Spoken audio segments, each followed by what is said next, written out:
예, 제 2장이요. 과세거래부터 한번 보도록 하죠. 1절 보니까 과세 대상이 나오는데 양괄호 1번 개요를 한번 봅시다. 개요를 보니까 우리 앞에서 배웠던 거 나오고 있죠. 재화 용역의 공급, 그냥 일반적인 국내에서 재화 용역의 공급이냐 아니면 재화의 수입이냐에 따라서 좀 달라지는데 일반적인 국내 재화 용역의 공급인 경우는 사업자가 공급한 것만 해당한다라고 했죠.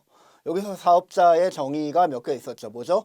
영리 목적 유무에 불구하고 사업상 독립적으로 재화나 용역을 공급하는 자, 이자들한테만 과세를 한다라는 얘기가 되는 거죠. 그러니까 우리 같은 여러분의 저와 같은 일반인들한테는 일반 개인들한테는 과세하지 않는다. 개인들이 뭐 중고물품 파는 것 같은 거.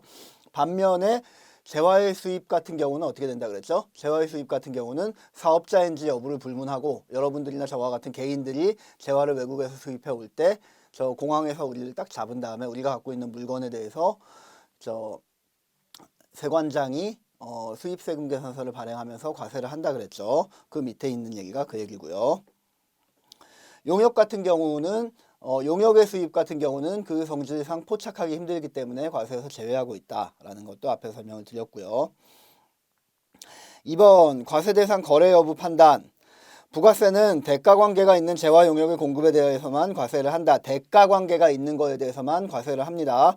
그러므로 다음과 같이 대가 관계가 없는 경우는 과세 대상 거래에 해당하지 않는다고 합니다. 1번 손해배상금. 뭐 예를 들면 뭐 A번도 지금 저 뒤에 손해배상금이라고 나와 있죠. 동그라미 치시고요.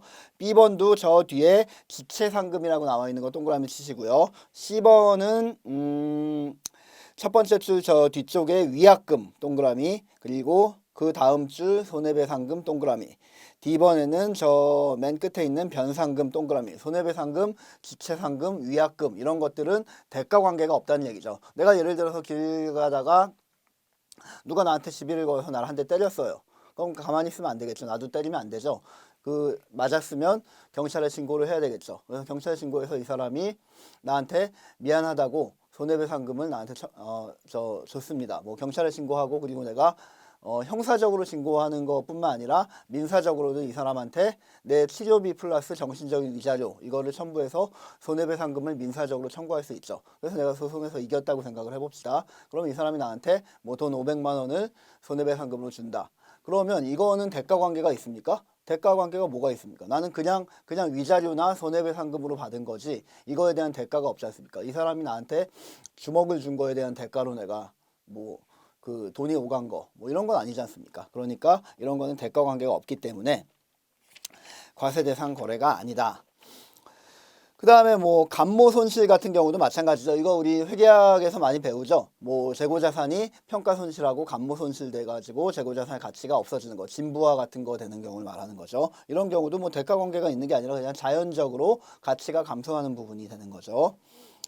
세 번째, 골프장 등의 입회금 같은 경우는 반환, 그러니까 뭐 일종의 보증금이잖아요. 뭐 골프장이나 헬스장, 굉장히 고가의 헬스장이나 고가의 골프장 같은 경우는 뭐 몇천만 원씩 거래되고 있죠. 그 회원권 뭐 5천만 원 주고 회원권 하나 샀다 라고 하면 나중에 내가 나 회원 안 할래요 라고 하면, 그리고 혹은 계약 기간이 끝나면 내가 줬던 5천만 원을 다시 돌려받죠. 일종의 보증금 개념이기 때문에 이거는 대가로 준 게 아닙니다. 그냥 보증금으로 맡겨놓은 거기 때문에 이런 것들은, 이런 보증금 개념은 부가가치세가 과세가 되지 않겠죠. 협회비 같은 경우도 마찬가지입니다. 대가 관계 없이 회원으로부터 받는 협회비나 찬조비, 뭐 협회비나 찬조비 같은 경우가 나중에 돌려받지 못할 수도 있기는 한데, 그렇다고 하더라도 대가 관계가 뚜렷하게 있는 건 아니지 않습니까?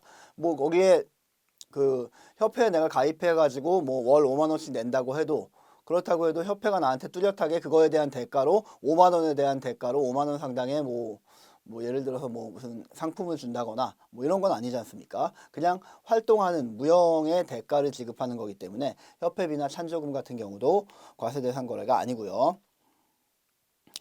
다섯 번째, 요거 강의하기가 좀 힘든데, 한번 읽어보죠.